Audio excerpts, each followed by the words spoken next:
What is up, everyone? I'm going to make this a super quick upload, well, quick by my standards, because it is boiling in here. It is absolutely roasting, so I'm going to get this done as quick as possible. I wanted to film this because I keep you guys updated with tech, keep you guys updated with what's new in my life, and a new phone is kind of a rarity for me. So for the last 2.5 years I have been rocking the iPhone 6. I unboxed this iPhone 6 2.5 years ago. It was a purchase that I made on eBay. It was a refurbished phone on eBay and it has done me incredibly well, but there are a few faults with it that have developed and led me to upgrade. So the first fault happened a long time ago. The camera broke on this guy, and ever since then I've been saying to myself, I'm going to get a camera, I'm going to fit the camera, I'm going to make a video about it, and then I'll be able to take photos again. The camera still technically works, but it takes horrific photos because it has a fault or two. I don't really know what's going on with it. It's just the photos you get from it are absolutely awful.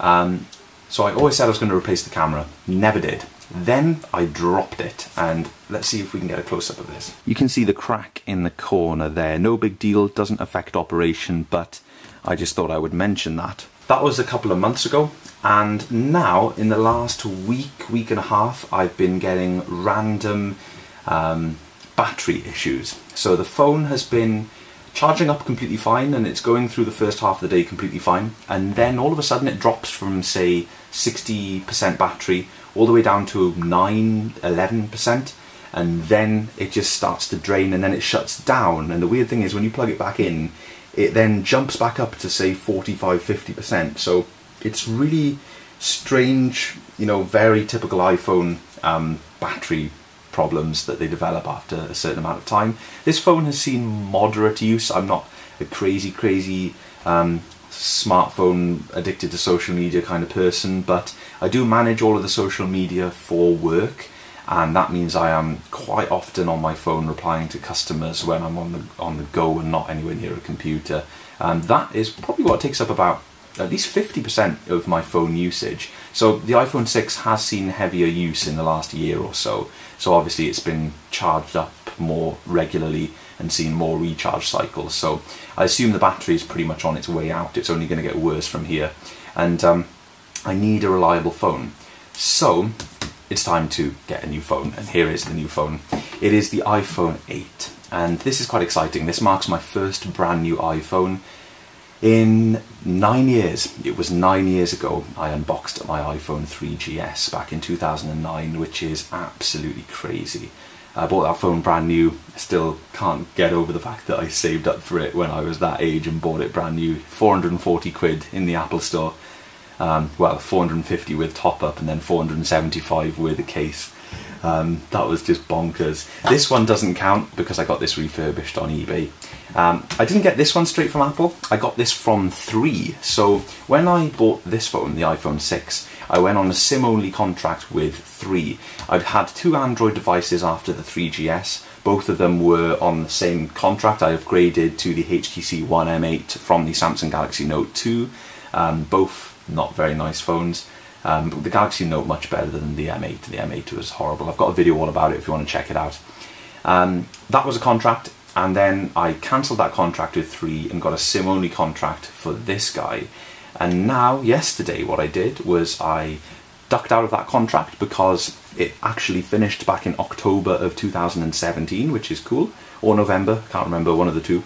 And I went for a brand new contract for a brand new device. And I'm also paying an additional £8.50 a month for no questions asked damage cover and repair and replacement, which is fantastic. So if I was to drop this, crack the screen, get it wet, drop it down the toilet, whatever, I just phone up 3, and because I'm paying that £8.50 a month on top of my contract price, they will send me out a new phone straight away, and their next day delivery is phenomenal. I was talking to this guy at about 2:30 yesterday afternoon, the guy on the phone from 3, and this phone was here today at 10 o'clock via DPD, so their service is very spot on. Anyway, enough rambling aside, let's dig into the iPhone 8. This is something that doesn't come around that often, the brand new Apple product unboxing. By the way, that was extremely satisfying to remove. That is even more satisfying. Man, I will never get tired of these boxes. Slightly less excitement than back in the day, but still very exciting.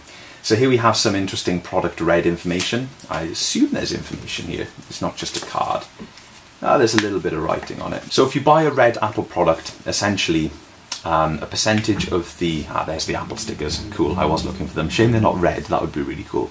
Essentially, a percentage of your the money that you pay for the device goes to help AIDS and HIV, which is absolutely fantastic. So you're giving money to charity. Not sure how much of the cost of the device goes towards charity, but hopefully a noticeable amount. I think it's something like Apple have raised $160 million since starting the Product Red program years and years ago. I think maybe even like 11, 12 years ago. So that's really cool. I went for the red colour because why the heck not? It looks gorgeous. And now that it has a black front, it is right up my street because I am not a fan of the white front devices. So here is the iPhone 8 looking absolutely gorgeous. Let's put that to one side for a second. Check out what we get. We get, of course, the wall adapter, UK one. We get the Lightning earpods, which is cool. First pair of Lightning earpods. And along with that, we get the Lightning cable and also the... Wait a second. Here it is. Okay, I thought it came with one. This is the Lightning to 3.5mm adapter. And it is fairly low profile, of course, nowhere near as low profile as actually having a headphone jack on the phone. Feels quite thin and spindly. I think if I was to use this, I would definitely order a couple more just to keep as backups in my bag, because this feels as if it could easily break. But yeah, this little dongle, it's kind of going back in time. I remember I had an old Nokia phone years and years ago, and I'd have a dongle like this hanging out the side. It was a big connector that would go into the bottom of the phone, and it would then dangle the 3.5mm adapter so that you could use any headphones. Pretty crazy, folks, pretty crazy, but it is the way it is, and we won't get into that discussion in this video. So there's the headphone adapter, can't get it back in, we'll just put it over there. And of course the standard Lightning cable, and that is everything in the box. So let's get to the good part and actually unwrap the phone and take a closer look at it. It looks super, super sleek and absolutely gorgeous. Wow, that is one nice phone. So we're back to the iPhone 4 style glass back, which I'm a fan of, and of course that means you now get wireless charging. This feels a little bit heavier than the iPhone 6, I believe it is. It feels slightly heavier. I'll have to look that up or weigh them myself, but yeah, that definitely feels heavier. Feels very similar in the hand to the iPhone 6, very, very similar, which is great because I'm very pleased with the iPhone 6. I like that device a lot, so it's nice to have a similar device. Is it a bit wider? No, don't think so. You can see, gorgeous, gorgeous. The glass just looks so nice. It's not as reflective as I thought it was going to be, which is nice. And the whole phone just feels absolute quality. So yeah, there is my new iPhone. I'm not going to power it up in this video. I'm going to go and put it on charge because I think that's an important thing to do, obviously, with a brand new device. And there it is, very, very similar to my iPhone 6, but a different colour and much newer, much faster. And hopefully this phone will last me at least 2 years. So I am back with the first impressions segment of this video. Last night I was in work until about 3:30 with the Avengers Infinity War midnight release. Then I got woken up early this morning by a phone call from work, and now I'm sat at my desk after completing some work. So it seems to all be work related at the moment, so I thought what better time than to just have a little bit of a chill and talk about my new phone. So it's been nearly a week since I unboxed this. I unboxed this last Friday, so just under a week. I was going to leave it a week before giving my first impressions at the end of this video, at the end of this unboxing video, which is primarily what it is. This is just going to be a quick couple of little statements about the phone. So first of all, generally, on the whole, absolutely love this phone. It is working great, and I'm not thinking about it, which is obviously a good sign. I'm not thinking about, oh, this is my new phone, I wonder how I'm going to use it today. I'm not thinking like that, which is obviously a really good sign, because I've just seamlessly upgraded from the iPhone 6 to the iPhone 8. There is a weight difference, and I got used to that pretty much instantaneously. This one is quite a bit lighter, and it now feels cheaper, going back to it, to be perfectly honest. This feels like more of a quality device. This wake the display when you pick it up thing, I'm still trying it out. I just thought I'd mention it because it did it right there. I'm still trying it out, but yesterday a couple of times I saw it light up in my pocket because I was in very dark environments. And I think I may turn it off because it'll drain the battery eventually, I guess, and it's just a bit of a pain in the ass. I really don't mind pressing the button. Touch ID is so quick on this thing. Check this out. So I'm just going to go from, you know, from sleep. Hang on a sec, that doesn't count. This one. Bang, look at that. Bang, you're in straight away. No questions asked, you know, you barely get enough time to see the clock. That is crazy quick. Crazy, crazy quick. I love it.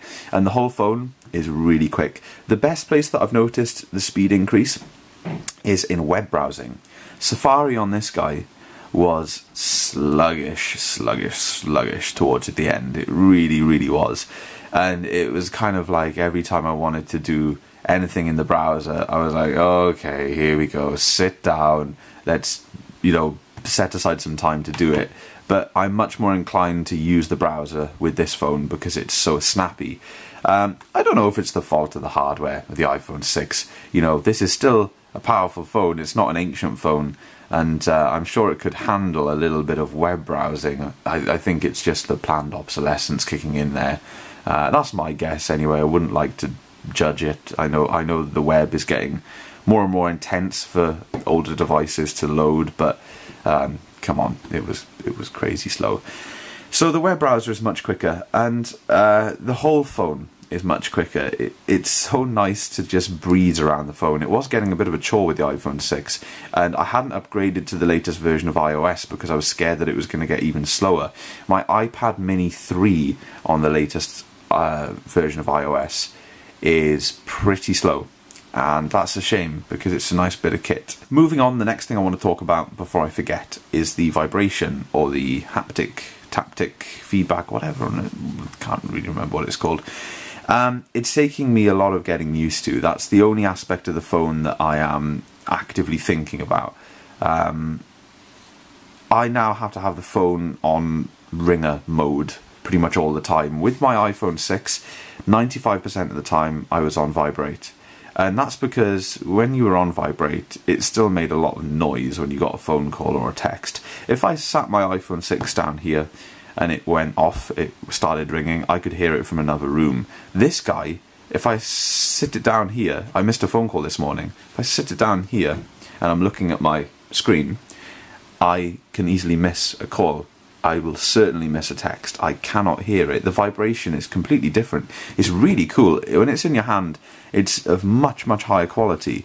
It feels way cooler and way better, but it doesn't make any noise, which is a good thing because vibrate should be silent. We've all just got used to the whole vibrate making a noise thing, I guess, but it's really good that you can't hear it, and I'm a massive fan of it, but it's just taking me a while to get used to remembering to have my switch pointed in the upwards direction. And I'm still falling back to old habits because I don't necessarily like having my phone making loads of ding noises all the time. So I'm going to rock slightly different notification settings to this guy, slightly less, especially in regards to things that I don't use that often, apps that I don't use that often. It'll be just the bare essentials.